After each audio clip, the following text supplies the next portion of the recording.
Hawaii's beaches are amazing creations, growing larger every year. Many are forged in the fire of volcanoes. Lava singes the coastline, exploding into new ebony sands, or detonating into jewels of green. But white sands are made out of parrotfish poop. In the myths of Hawaiian culture, black crabs become offerings to the gods, and birds become sea foam, dancing on the waves. When humans dance on these very same waves, they dance with danger, riding giants all the way back to the living beach.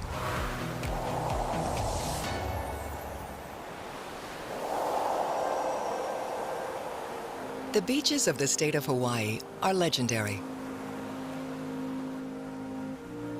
White, green, red, and black sands. Beaches among the most welcoming in the world. The word of welcome here is aloha, though it means many things. Both a hello and a goodbye. Built into a single word, then, is a great opposite. And built into its beaches and lands, Hawaii also contains this great opposite. Its every creation is the result of destruction. These islands are forged from volcanoes. Every bit of land here, all the way out to the coast, exists because of these red-hot furnaces. Through volcano science and a volatile goddess, it's possible in Hawaii to see how living beaches begin. Hawaii is the most isolated archipelago on the planet. We're about 2,500 miles from any continent or a large landmass. Because of this, the kinds of plants and animals to be found in Hawaii are limited in number.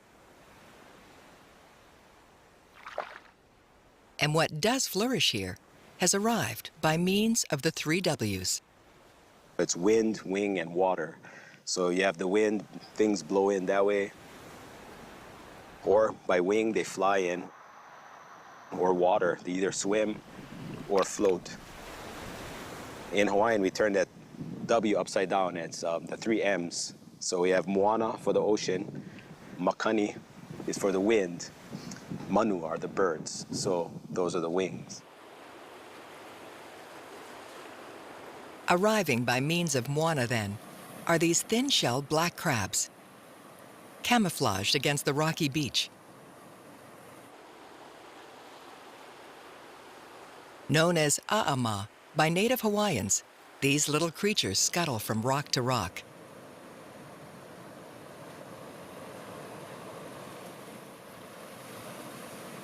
They're also capable of vaulting leaps, propelling themselves with 4 sets of legs and a pair of front claws.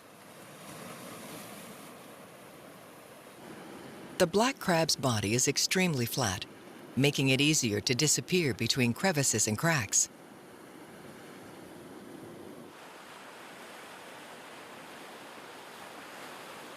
Though it appears to be spitting, this crab is actually expelling salt water from its exoskeleton.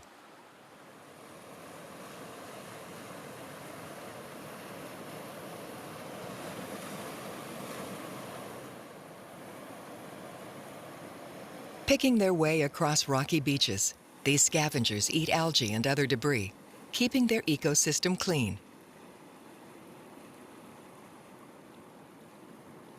In Hawaiian, the word a'ama translates into loosen, as in to spread or to relax the fingers. In some way, this might be a reference to the finger-like sprawl of the crab's claws. But more directly, its meaning leads back to myth. The black crab is considered a delicacy, and ancient Hawaiians believed it to be a wise offering to the gods. When those gods would receive an offering of a'ama, they'd be all the more likely to loosen in their resolve and to grant a wish long denied.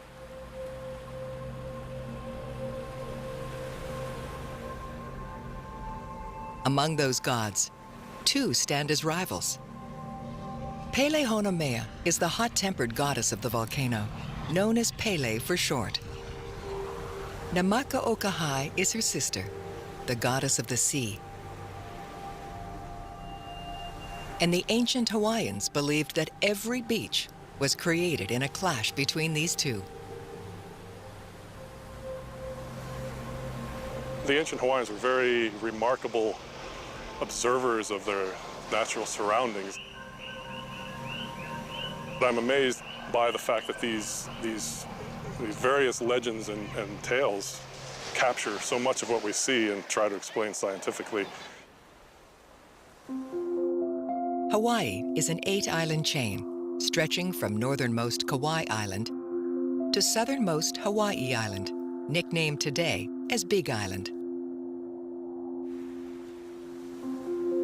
The ancient Hawaiians correctly observed that, traveling south along this chain, each island is geologically newer than the one to its north.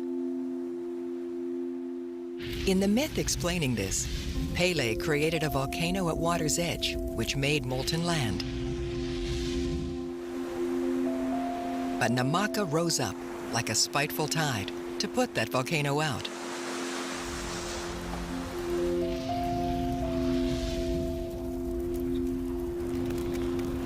This happened over and over, and it created a new island every time, until Pele made her lasting fire in Kilauea Volcano on Big Island.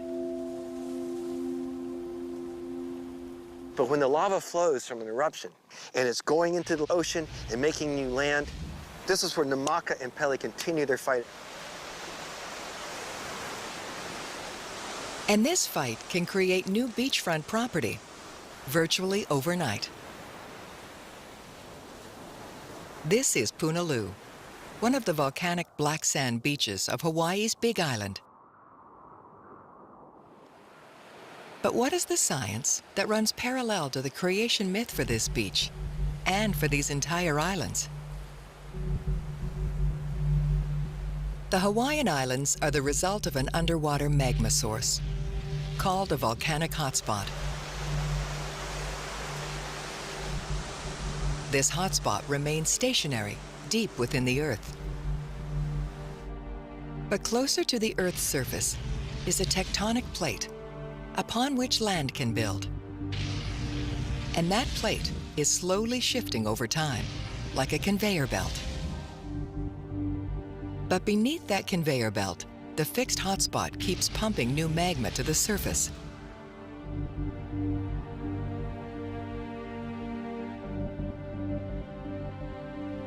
That surface is the bottom of the Pacific Ocean, where the magma cools and builds up over time until it emerges into the open air as new landmass. The plate drifts away, and so does that volcano. It makes another one, and another one, and another one. And this is why we have the chain of islands. On the youngest island, then, is also the youngest surface volcano. This is Big Island's Kilauea, continuously erupting since 1983, one of history's longest unbroken flare-ups.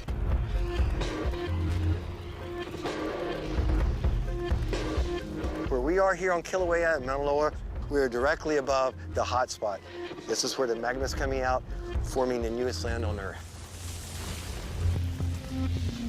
Land that will become a beach, but is seen here at its molten point of origin. Kilauea's open mouth is larger than the entire Louisiana Superdome.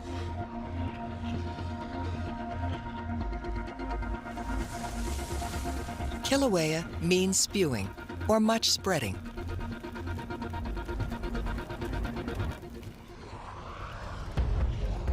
Among Kilauea's eruptions was a 1969 explosion along its flank.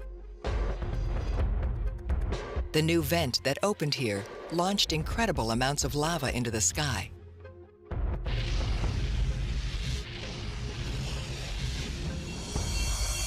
That fountain of lava was 1,900 feet high at times. The lava shot up in the sky, it solidifies where it hits the ground, and for miles, these cinders rain down across this lava flow. Completely change the landscape forever. The Hawaiians have 3 words for lava. When lava solidifies smoothly, it's ahoihoi. When lava solidifies roughly, it's a'a. And when lava is at its most alive, when it's flowing freely, it's always known as Pele. The long eruption of Kilauea has destroyed at least 180 structures in its fiery progress.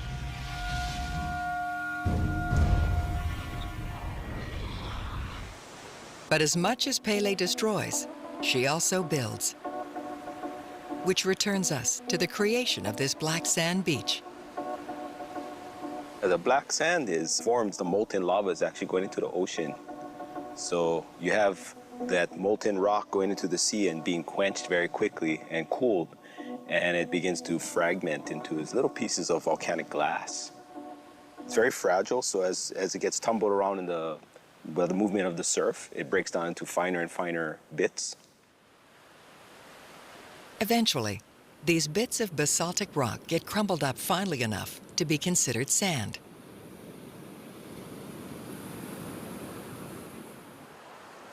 Created in a flash, these black sand beaches can add substantial new landmass. Almost 500 acres of new land have been added to Big Island since 1983. But even more dramatically, these black sand beaches have been known to shear away from time to time, like a balcony crumbling off a skyscraper.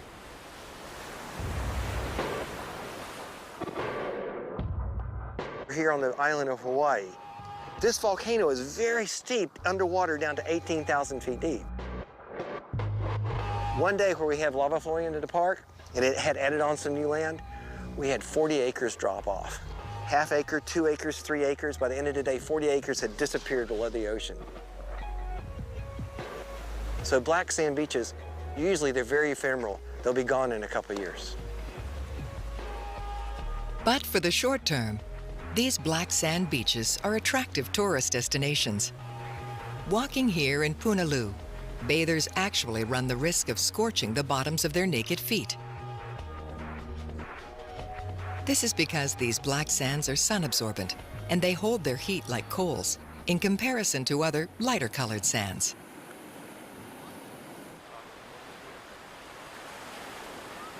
One species of animal chooses to bask on these hot little lava rocks. The Hawaiian green sea turtle.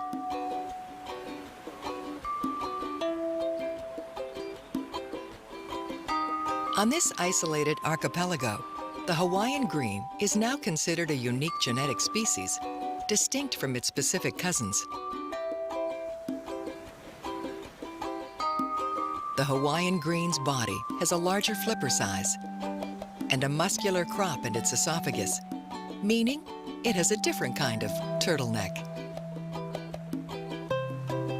Hawaiian green turtles have these distinctions because they come from a single genetic stock.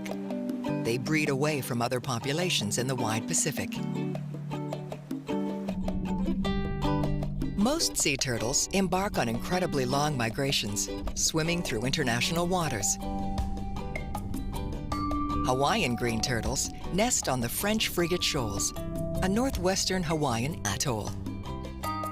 From this speck of land, they make a comparatively short trip south, feeding back around the main islands.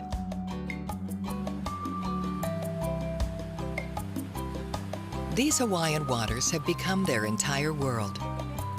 Wind, wing, and water.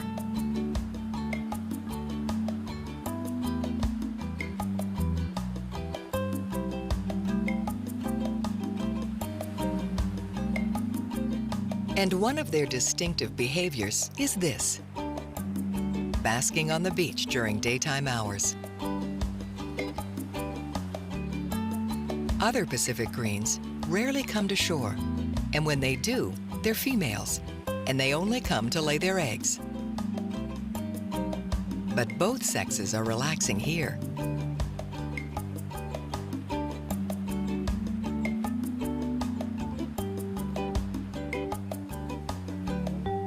Not a lot is conclusively known about why or how these particular greens adapted into such sunbathers. Ongoing studies suggest that the warm volcanic rocks and sunlight might allow these turtles to better synthesize vitamin D, burn away algae built up on their shells, and possibly even accelerate the development time for their eggs. Underwater, a Hawaiian green turtle can sleep for several hours without surfacing for oxygen. It manages to do this by slowing down its heart rate. As many as 9 minutes can pass between individual heartbeats. But this kind of submerged metabolism is only possible if the animal remains unstressed. Another possible reason Hawaiian greens learn to bask is to avoid one of their main predators, tiger sharks.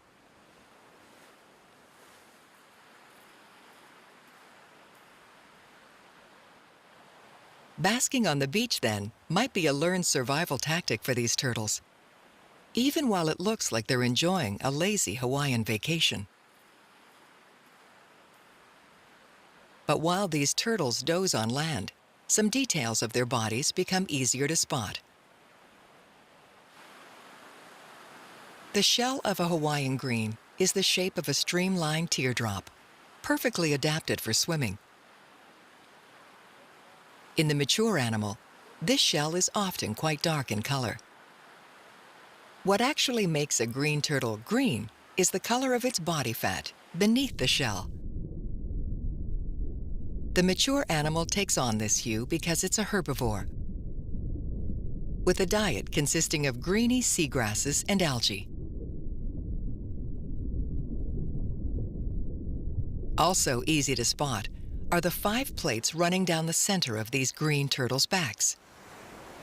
To either side of that center line, they possess 4 plates. All of these plates are properly known as scutes. But for this turtle, scooting back into the water is proving to be a bit of a challenge. The Hawaiian tides can be forceful ones for swimmers of any experience level.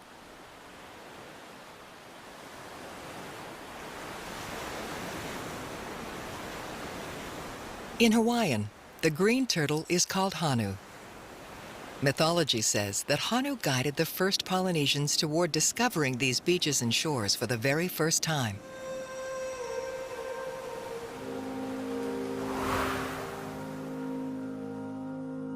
Moving from green turtles to green sands, this exotic beach is less than an hour's drive from Punaluu.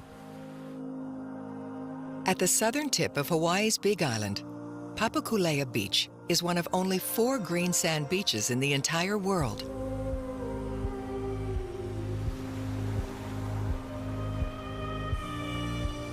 The sand here is rich in a mineral called olivine. Olivine is made up of magnesium, iron, and other elements, and like its name implies, it's a shade of olive green. But how did that olivine get here? Again, the goddess Pele's creations come about through destruction. Her second youngest volcano here is Mauna Loa, one of the largest volcanoes on Earth. It makes up more than half the surface area of Big Island. Adding its below sea level depth to its height above ground, it stands taller than Mount Everest. Mauna Loa means long mountain.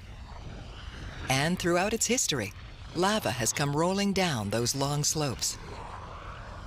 Over time, these molten rivers can form long cylindrical tubes, like this one. Caves like this form when a river of lava flows down the mountain. These rivers of lava will flow, and then they'll crust over from the sides until they crust completely over. As long as the volcano is still erupting, lava will still flow down the mountain under the crust. When the eruption ends, the lava will drain out the downhill opening and leave behind these big tunnels.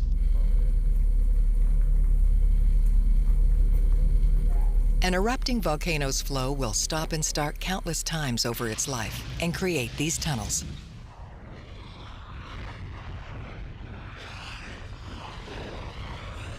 Old lava cooling at its outer edges becomes hardened rock. And new lava channeling down that trough of least resistance. Eruption after eruption, layer after layer, building onto itself like strips of paper mache, until those layers of flow build up into a full tube. One of Mauna Loa's lava tubes runs a marathon 31 miles before it finally arrives at the beach. When lava emerges from these natural pipelines, it's still incredibly hot. It's an excellent insulator. It's really quite amazing. The temperature change from top to bottom over tens of kilometers can be only a couple to 5 degrees. And where hot lava meets cold seawater, a beach is born. Lava and water, when that happens, things explode. The lava pouring out of the tube supercools, turning into instant volcanic rock. But as soon as it's formed, this volcanic rock is also blown apart, detonating like fireworks on the 4th of July. The sky-high debris rains back down onto the ground. But it's less like solid rock now and more like ashy cinders. These are called Pele's tears. Pele, the volcano goddess. They're just teardrop shaped, just beautiful. But these little nuggets were formed in the air, solidified before they came raining down hail of cinders and a hail of Pele's tears to this area. These cinders, over time, will accumulate around the lava tube from which they emerged, building into a cone-like mound of rubble. Because it happens next to the shoreline, this kind of formation is called a littoral cone. But its volcanic crumble can be easily broken apart and eroded by the nearby sea. Half of the shape of Papacolea's littoral cone is still visible today. It brackets the green sand beach. After the lava events stopped happening here 49,000 years ago, the other half of the cone washed away as sea levels rose. And what remained behind flooded, becoming this cove.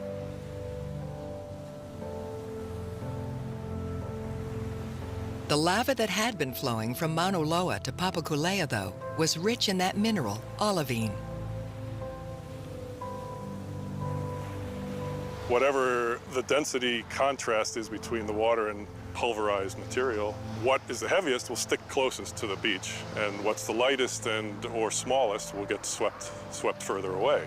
And olivine is denser than the bits of, ashy material, so it stays put, and you get a beautiful green sand beach, pretty much pure olivine. Green sand already makes for some of the rarest beaches in the world. But it can transform one step further. Depending on the environmental conditions around it, sometimes these Hawaiian beaches can rust. Olivine, when it weathers in a certain way, it'll turn red. This can happen because of the particular iron content in the olivine. Iron corrodes when it contacts salt water and air, and on a beach, it swiftly encounters both. This tarnishes the element, reddening it. And if the metallic content in the olivine is high enough, then the entire color of the beach might transform. So when olivine is fresh, it's green. When it's weathered, it's red, and it forms the red beach.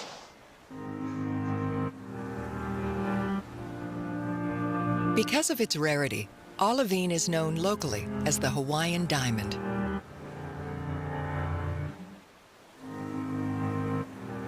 These sands are so enticing that tourists often want to pocket handfuls of the stuff to take home as a souvenir. But there is another myth here called Pele's curse. The notion behind this curse is that removing any sand from the Hawaiian Islands will result in bad luck.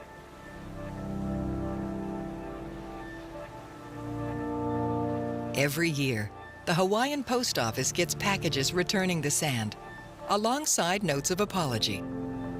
These packages have an accumulated weight of thousands of pounds, and they're often addressed to Queen Pele.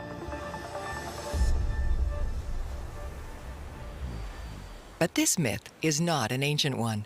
Most likely, it was invented in the 20th century by islanders, trying to keep Hawaiian beaches in Hawaii.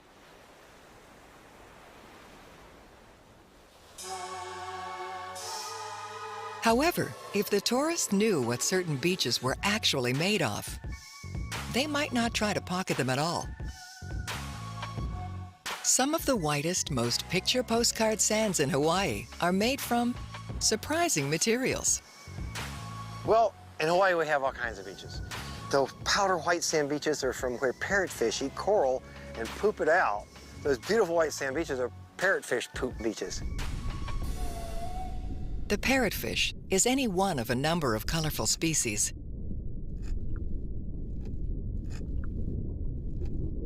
The entire family is named for their parrot-like beaks, which make them unlike any other fish. With these chompers, they nibble away at coral reefs, feeding themselves while also keeping the reefs clean of dead materials and overgrowth.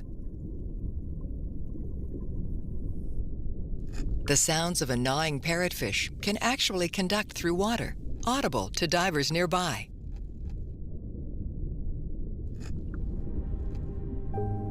Further back in these fish's throats are more teeth, grinders to break the corals down into smaller and smaller bits.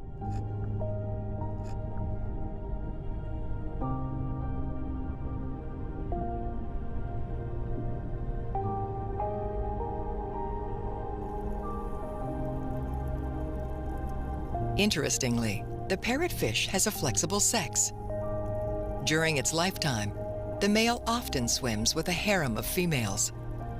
But if that male dies, one of the harem will transform, becoming a male, in order to take his place.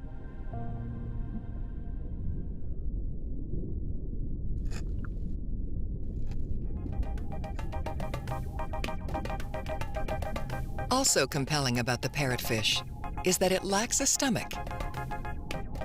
This means that the corals it consumes quickly shoot out its backside, turned into fine new grains.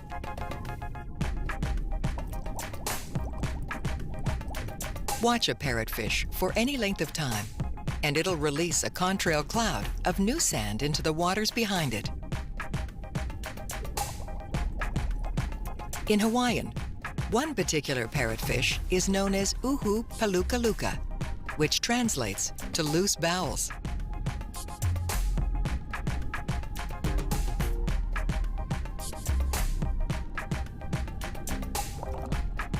These fish really are responsible for an amazing amount of Hawaii's non-volcanic beaches.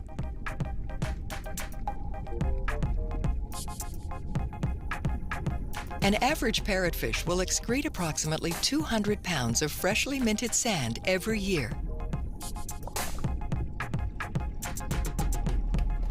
When multiplied by every parrotfish in the region, this creates multiple dump trucks worth of new beachfront property.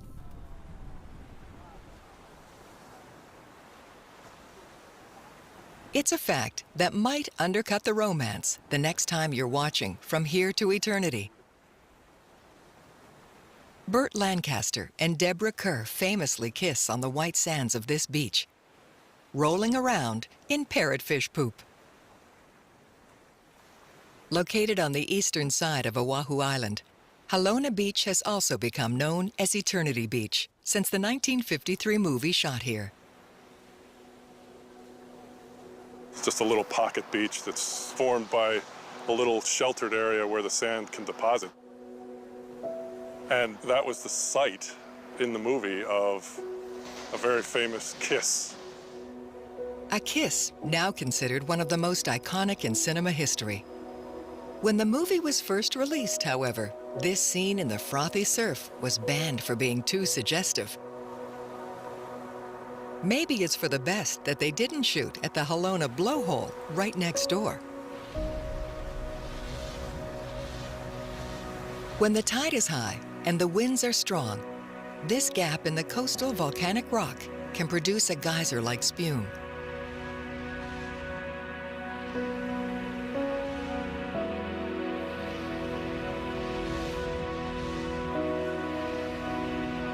It's not like a blow dryer, a nice gentle breeze.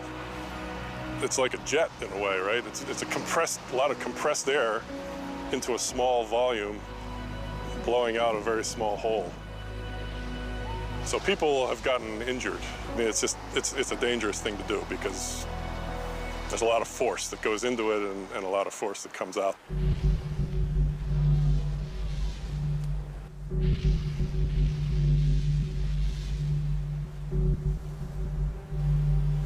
The waves of Pele's sister, Namaka, can be some of the most forceful in the world.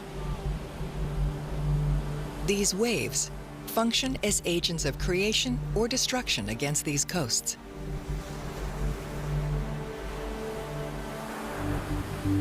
When a wave is smaller, it's called a constructive wave.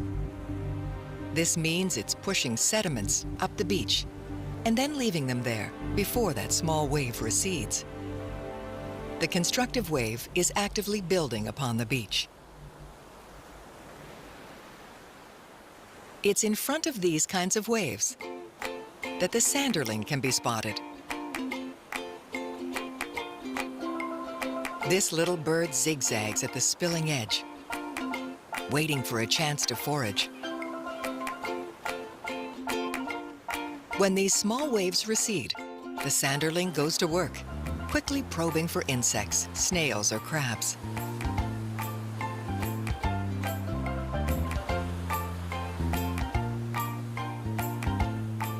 Its black legs beat against the beach, up-tempo.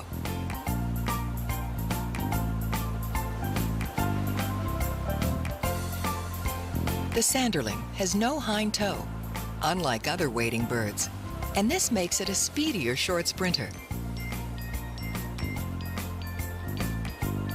In keeping with Hawaii's 3 W's of wind, wing, and water, the sanderling is a migratory shorebird that travels to the islands, and it stays from October to June.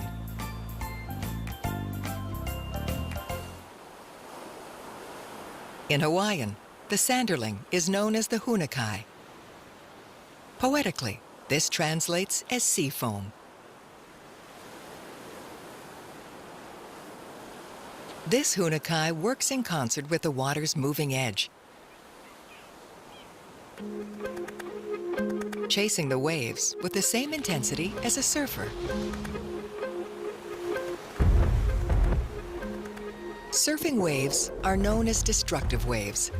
These big breakers don't leave sand on the beach, but rather rake it away when a crashing wave rolls back.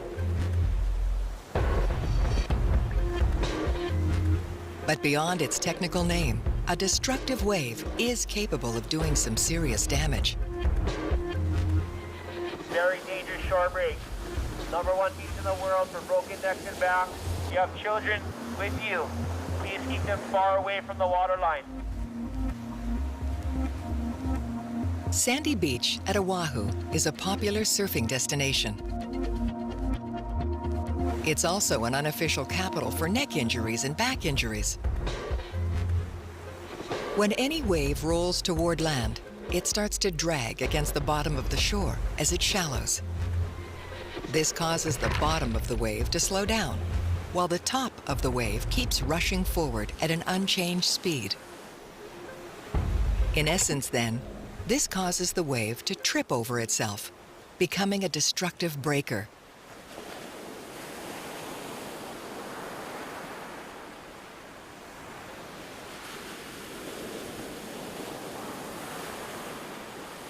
Here at Sandy Beach, the water remains very deep right offshore.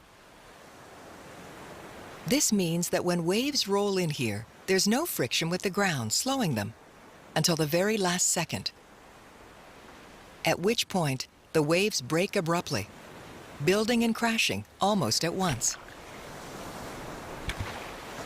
So people might catch a wave, and if they're coming straight in on the wave rather than at an angle, they'll get driven right into the sand. In other locations, a pile-driving wave might simply knock you deeper underwater. But at Sandy Beach, it can slap you against solid sand with a brick wall's resistance. Hundreds of spinal cord injuries have happened here.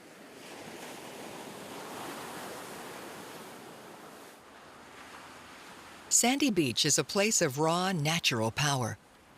A place maybe best reserved for more experienced surfers, like one President of the United States.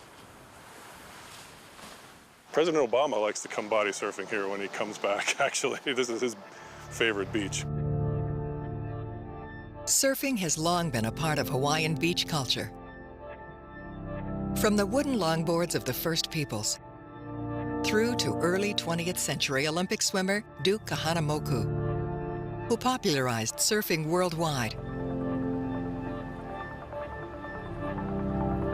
to the fiberglass and epoxy bodyboards of today. There is science to surfing. Wind types, wave types, and how they interact with coastal reefs, rocks, or shoals.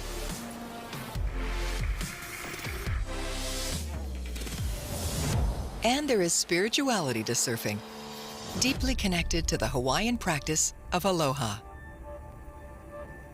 Growing up around, being surrounded by water, really, in its true nature and form, just teaches you all of the sustainability that the ocean provides. You do your best to live aloha here in Hawaii.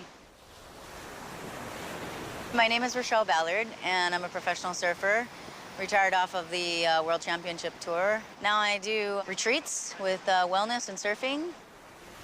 I like to continue to have my livelihood at the beach. This is Sunset Beach on the north shore of Oahu. The waves here can be mighty ones, gaining much of their power from the tapering volcanic reef that stretches for almost a mile offshore. If you look at the coastline, if you were to take that viewpoint from up above, you can see this just huge playing field where the reefs are all aligned and almost, designed perfectly for surf, for the waves. No matter what direction the open ocean might be swelling, its energy tends to get pulled into this oceanic alleyway. But as those swells hit the reef at different places and at different angles, the physics will result in different kinds of waves. There are thousands of wave variations that can happen here. The way that the reef is formed in all these particular areas allows for channels, and it allows for the crests and the peaks of the waves to form up from a deeper ocean point into shallower reefs, and it forms these beautiful big waves that are really close to the beach. And then the waves can form and, peel left and right. To ride this environment is to straddle the worlds of Namaka, the sea goddess, and Pele, the volcanic maker of lands, working together in rough concert. A big wave usually breaks in a deeper water. And that's a large face that you travel down, and it has a lot of massive water and a lot of whitewash. And then you have a barreling type of a wave. And a barrel is a tube, it's tubular, and then you can actually ride the inside of the wave. And then you have waves that break down the line, and they're really long. So at a wave like Sunset, it has that channel and it has a long ride, but it's a massive reef that has 5 different takeoff spots, and it can break at 1 foot and it can break at 15 foot, and it's all surfable. It's all a flow of nature and a union of all things. And part of that flow is simply knowing how to choose a wave.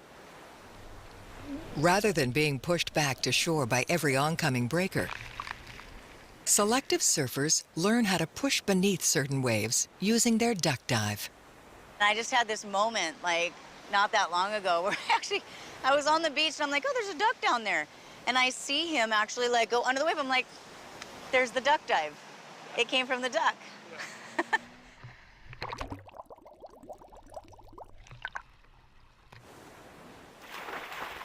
One of the very few native species to be found on these remote islands is a relative of the duck, the nene, also known as a Hawaiian goose. The nene is the rarest goose in the world, descended from Canadian geese who found their way here by wing approximately 500,000 years ago. So long ago, in fact, that the volcanoes forming Big Island would have only been emerging from the sea. However these original geese arrived on the islands, over time they grew stranded. The nene evolved into a totally non-migratory bird with specialized adaptations for this lonely archipelago. The nene's wings shrunk from the size of their Canadian ancestors' wings as time progressed. Though it can fly and swim, the nene spends most of its time on land and nests upon vegetated beach strands. The name nene comes from the vocalizations this bird makes, a kind of honking neigh. A group of nene together are known as a knot, and their distinctive necks look like knotted twists of yarn.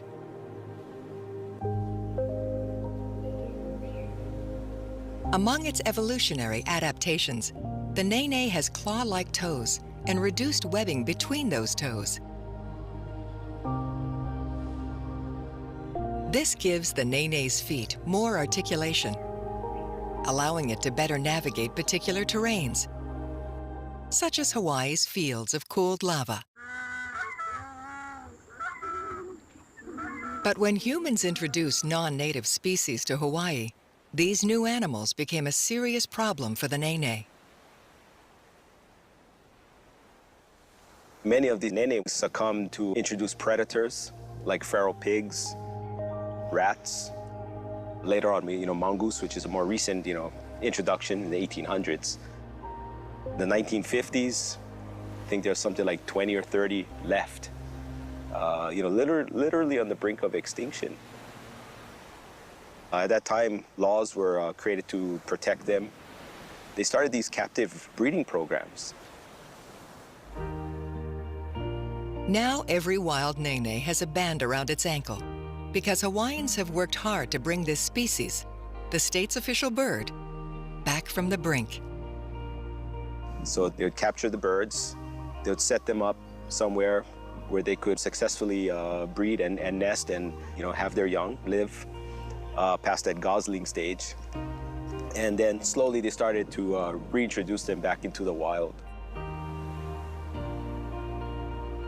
Today, this vulnerable species is on the rebound, with population numbers of approximately 2,500. It has become common again to see the nene in its very particular environments, flanking the beaches, the grasslands, or waddling across the lava plains. On these lava plains, it is easy to visualize the original path from inland volcanoes to coastal beaches. That path can be destructive, with highways gummed over and whole communities relocated. And that path can be constructive, creating rugged, breathtaking sculptures like the Hole Sea Arch, which bows at the edge of where water meets land. So if this is a 60-foot sea cliff, this is kind of an interesting way of explaining how a sea arch can form. The waves are pounding the sea cliff over and over, and it gets up in here, and it keeps pounding that sea cliff more and more, and it makes a cave here. And it hits back up in here, and it makes a cave. Eventually, as these waves keep slamming into these 60-foot sea cliffs, they'll eat out behind, and what you end up with is a big sea arch standing there by itself. We have like 30 to 60 sea arches in Hawaii Volcanoes National Park. And these sea arches are primary illustrations of the ever-shifting relationship between sister goddesses, Namaka and Pele. In Hawaii's creation myth, fiery Pele is constantly shrugging outward, stretching toward the coast. We know of over 100 lava tubes like this, and every day, Pele is making more. And Pele's advances are always met by Namaka's dousing waters.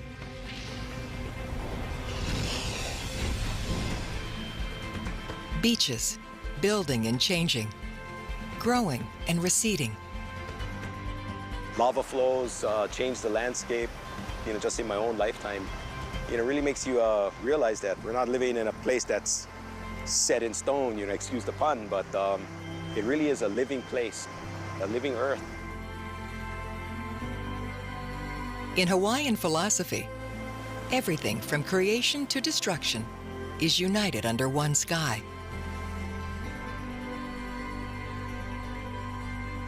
A new island still waits to emerge into that open air. Just beyond Big Island's southeastern coast and beneath the waves is the youngest volcano in the Hawaiian chain. Called Lo'ihi, it will be the next to position itself directly above the magma hotspot. It's building as we speak. It's not going to be an island for tens of thousands of years probably, but it will break the surface. And when it does, Lo'ihi will be surrounded by the ocean on all sides. It will be edged in nothing but coastline. Pele and Namaka's newest place of negotiation. A future ring of living beaches.